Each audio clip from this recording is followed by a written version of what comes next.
¿Qué tal, compañeros? Sean bienvenidos al tema número uno de este pequeño curso de propedéutica clínica. Vamos a tocar las generalidades y métodos propedéuticos, temas importantes para poder empezar a entender esta materia tan compleja durante un periodo también complejo que es la crisis sanitaria de la infección por SARS-CoV-2 o COVID-19. Primeramente vamos a dar una introducción y por qué es importante estudiar la propedéutica y la semiología. Y es que estas dos ramas de la medicina representan ser herramientas o bases de la práctica diaria de cualquier médico.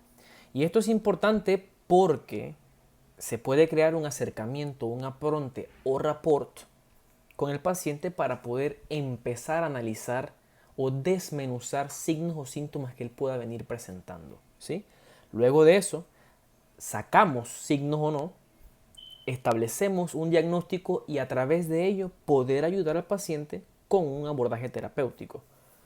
Por otro lado, el hecho de utilizar o conocer, dominar un examen físico representa abaratar costos para el paciente y para el Estado. Se ahorra tiempo para todos y la gran mayoría de enfermedades prevalentes en el mundo tienen manifestaciones que pueden ser obtenidas por cualquier estudiante de medicina o médico que haya aprendido a manejar el examen físico. Conceptos importantes antes de llegar a analizar cualquier región semiológicamente, vamos a ver primero la propedéutica. ¿Qué es la propedéutica? Bueno, la literatura usualmente indica que son los métodos que utiliza el clínico o el médico para obtener signos y síntomas y elaborar un diagnóstico a partir de estos. Es decir, un estudiante de medicina que comience a medir el hígado a través de percusión o a través de regla, bueno, no se utiliza regla actualmente, y conoce que hay hepatomegalia, ahí está utilizando la propedéutica en su máxima expresión.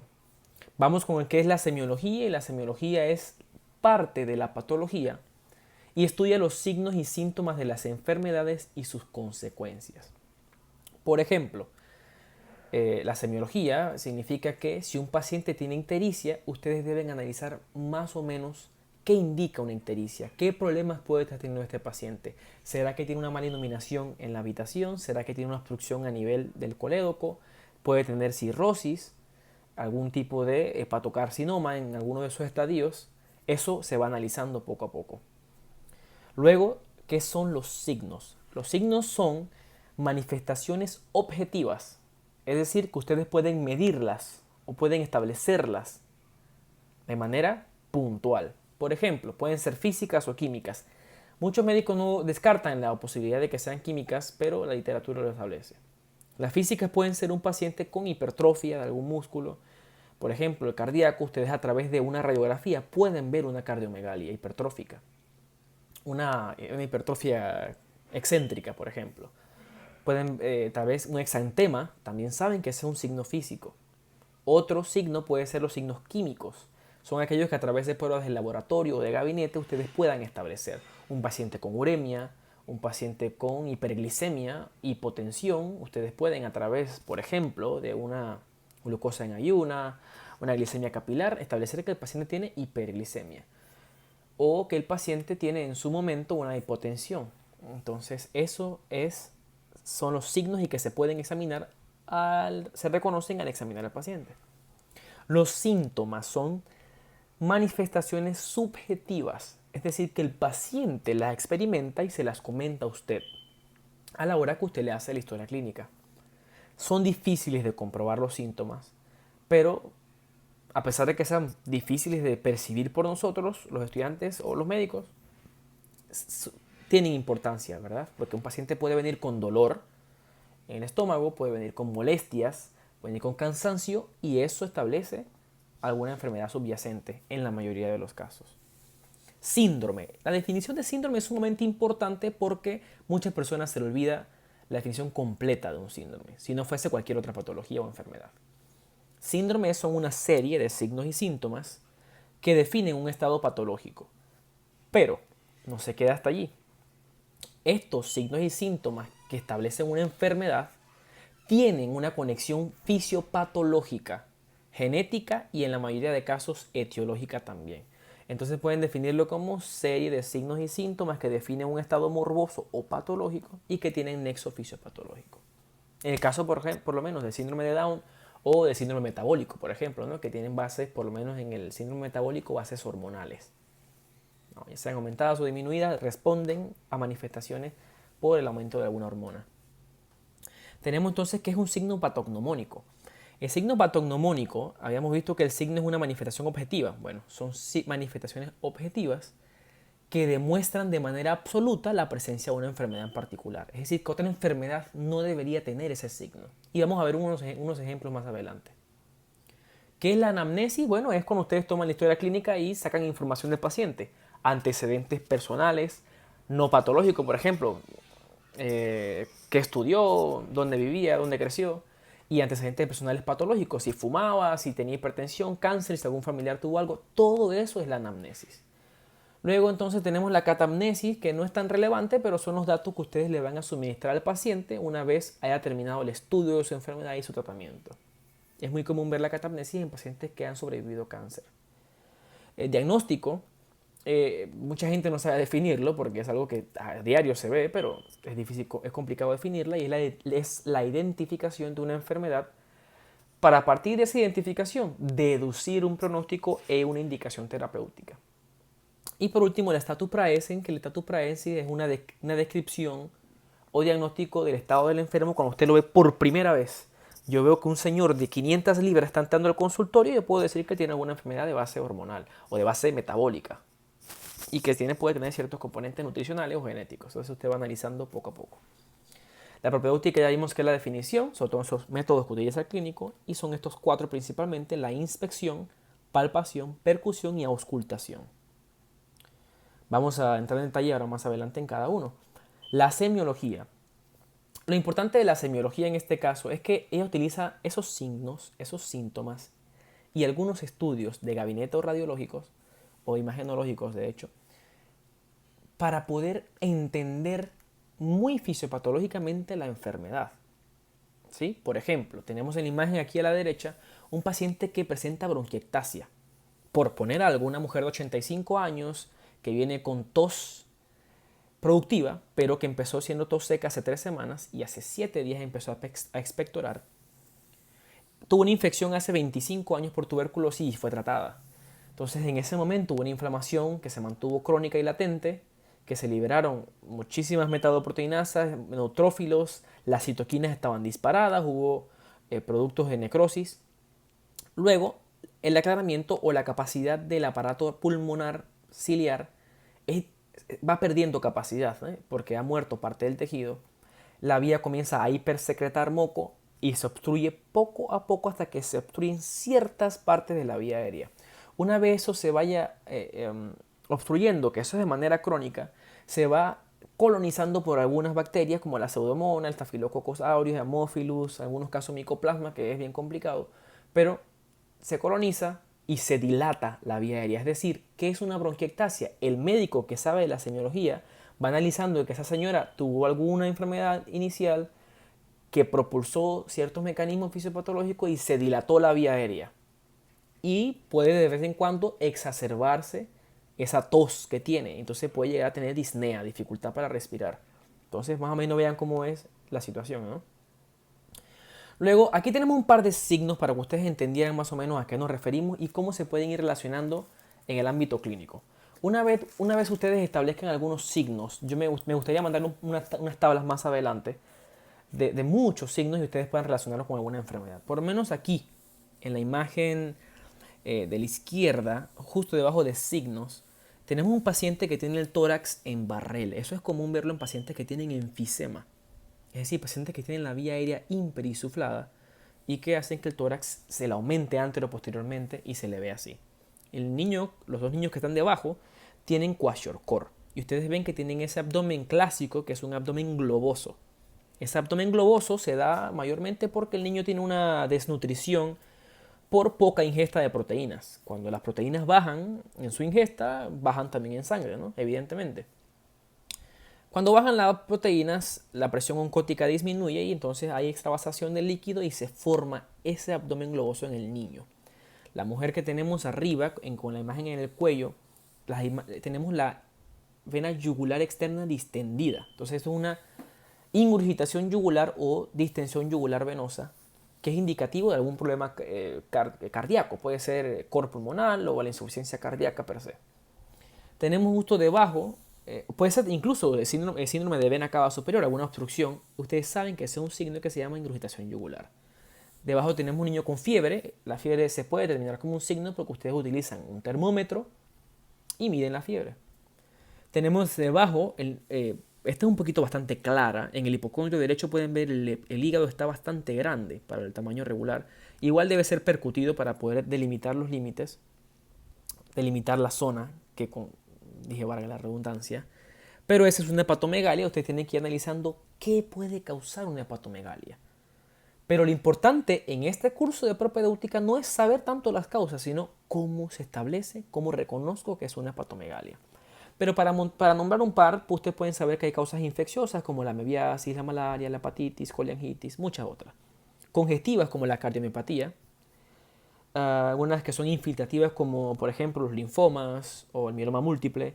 Algunas enfermedades de depósitos como la enfermedad de Pick, de Gaucher, la amiloidosis, algunas toxinas como el alcohol. El paciente con cirrosis hepática puede tener hepatomegalia en su principio. Y algunas enfermedades granulomatosas como la tuberculosis. Entonces tenemos justo arriba, tenemos entonces el signo de Koplik o algunas manchas de Koplik que son indicativas de un paciente que tiene parotiditis o el sarampión clásico. Es una pequeña área de hiperpigmentación en la mucosa del niño. Justo debajo están los dientes de Hutchinson, que indican sífilis congénita. Casi siempre vamos a ver una triada y vamos a estudiarla poco a poco más adelante. Y la joven que está con el cuello tiene acantosis nigricans, que es una hiperpigmentación que puede llevarlo a indicar que hay aumento del cortisol, que el paciente está obeso, que tiene problemas con diabetes mellitus.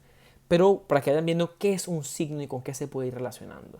Mientras que los síntomas, tenemos al señor con tos. La tos puede ser indicativa de algún problema pulmonar, llámese infeccioso o infiltrativo o alguna enfermedad laboral. Esa hay otra palabra para eso, pero bueno, una enfermedad. Justo debajo tenemos a la mujer que tiene, por ejemplo, dificultad para orinar o dolor al orinar, ardor. Disuria puede ser indicativo de infecciones de la vía aérea o algún tipo de obstrucciones, problemas ovulatorios. El niño con fiebre, le repetí la fiebre porque la fiebre puede que la persona llegue con la sensación de que tiene fiebre y al final no tiene fiebre. Pero es un síntoma. Tenemos el señor acá con cansancio, fatiga, puede ser indicativo de múltiples causas. Tenemos a la señora acá con malestar gastrointestinal. El señor con rigidez nucal, que es casi siempre relacionado a la meningitis bacteriana y meningitis en general. Y el señor acá con vértigo, ¿no? Entonces, entre los signos patognomónicos, cada día, conforme la ciencia evolucione, los signos patognomónicos se van haciendo menos comunes. Pero aquí hay un par para que ustedes vayan viendo, ¿no? Tenemos un niño que tenga ustedes recuerdan en embriología lo que es el ducto arterioso. Ahora se llamará conducto arterioso, o ligamento arterioso, mejor dicho. Pero el ducto arterioso puede quedarse abierto cuando el niño nace y eso no es bueno. Entonces eso produce un soplo que está presente durante la sístole y durante la diástole. Pero eso vamos a verlo en cardíaco. Aquí en la imagen que está a la derecha, en inferior, ahí ustedes ven que el único soplo que dura durante todos los ciclos del corazón es un niño que tenga ducto arterioso persistente, que se llama soplo continuo. Una persona con pericarditis, o sea que el pericardio se le inflama, y de manera idiopática o después de una infección viral, ustedes escuchan con el estetoscopio y van a saber que una fricción pericárdica más nada tiene eso. La rabia puede tener paciente hidrofobia y algunos cuerpos negros. En la gota tenemos la imagen que está en medio de la derecha. Tofos. Son los tofos gotosos, que son esas lesiones, sobre todo articulares, que duelen mucho. Meningitis. El paciente tiene signo de Brusinski y Kernig, que muy poco verla en otras cosas. Fiebre reumática, tenemos la imagen superior derecha, esos cuerpos que indican un tipo de necrosis fibrinoide, que tienen también células gigantes y que son clásicas del paciente que tiene fiebre reumática. La insuficiencia cardíaca izquierda, un paciente que en la noche tenga dificultad para respirar, no sabe cuándo va a pasar, pero cuando duerme en algún momento va a tener dificultad para respirar, eso es indicativo de insuficiencia cardíaca izquierda. Cuando vimos a los antibióticos, yo les mencioné una de mis cantantes favoritas que es Shania Twain. Ella tenía un pequeño eritema migrans o en ojo de toro, bueno, esa es la enfermedad del Lyme. Y el último ejemplo ya no es tan común. Entonces, entre los métodos preprodúcticos habíamos visto la inspección primero. La inspección puede ser de manera directa, o sea que ustedes ven a la persona y analicen a través de lo primero que ven, o indirecta a través de aparatos, como puede ser en la imagen de la derecha a través de un oftalmoscopio o a través de un otoscopio para ver el conducto auditivo. Para hacer una buena inspección se requiere de una buena iluminación también. Una iluminación mayormente de color blanco el foco o natural preferiblemente, pero muy difícil es encontrarlo hoy en día. Algún consultorio que esté expuesto al aire libre. Para evitar que si tienen una luz amarilla, ustedes se les complique ver una ictericia o cualquier otra condición. Aquí con la inspección se va a apreciar el grado de intensidad o cualidad de algunas manifestaciones clínicas. Por ejemplo, ustedes pueden apreciar el grado de intensidad de una cianosis, de una ictericia, de un síndrome de Raynaud, de cualquier tipo de manifestaciones dermatológicas también.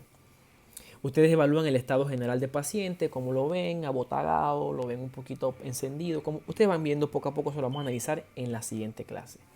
El estado nutricional, un niño desnutrido, una persona obesa. El nivel de conciencia y orientación, está en coma. Vamos a aprender en semiología cómo establecer esto. El nivel de orientación también. Hábitos y vestimenta, eso indica la higiene de la persona también. El hábito corporal, la actitud. Las fases las vamos a analizar y eso son un tema muy complicado y es aparte. La edad aparente, si es muy parecida a la edad cronológica, la estatura, talla, somatometría. Y si el paciente viene con algún tipo de sonda, algún acceso vascular, algún catéter, viene con oxigenoterapia, un tanque de oxígeno, viene con algún monitor de Holter, ustedes saben que si viene con un monitor de Holter en el pecho es porque esa persona tiene alguna enfermedad cardíaca, una arritmia sobre todo, y algún tipo de prótesis, ¿no? Tenemos la palpación, es el segundo método y ustedes pueden palpar el cuerpo monomanual, bimanual o digital. Monomanual, una sola mano, la otra con dos manos y la otra con dedos particular. Entonces ustedes aprecian las características porque tenemos unas terminaciones nerviosas de tipo B muy finas y que pueden sensibilizar cualquier cosa, tanto vibraciones como calor, presión, y esa capacidad estereognóstica es tremenda. Entonces, eso cuando ustedes tocan cavidades superficies externas es palpación. Cuando ustedes ya insertan falanges en cavidades mucosas, entonces estamos hablando del tacto, que es por ejemplo el caso del tacto rectal. Se utiliza guante y requiere protección, ¿no? Que es el caso del guante y gel. Entonces ustedes van a describir cuando están palpando la situación, la forma, tamaño, consistencia, dolor, temperatura, movilidad de cualquier cosa. Por ejemplo, una venopatía a nivel inguinal, ustedes tienen que saber si eso se mueve, si está caliente, si le duele al paciente y así van analizando poco a poco. Percusión es la tercer método propedéutico y consiste en apreciar con el oído ciertas características de algunos tejidos. Ustedes pueden percutir con un solo dedo de manera directa, por lo menos en el cráneo, en algunos otros huesos, en el músculo. La técnica más utilizada es la dígito digital y es la que aparece en la imagen superior, la imagen inferior derecha, que se utiliza un dedo plexímetro y el plexor pega sobre el plexímetro y escuchan un sonido de si hay aire, si está muy macizo el órgano o si hay hueso, lo que sea. Se utiliza mucho la muñeca, no el dedo, porque a muchas personas se le corrigen que pegan como si fuera un martillo. Y tenemos la técnica del puño percusión que se utiliza con el borde cubital, se pega acá en la región lumbar si está en presencia de dolor se puede establecer el signo de Giordano que indica algún problema renal, llámese alguna nefrolitiasis, el caso también de la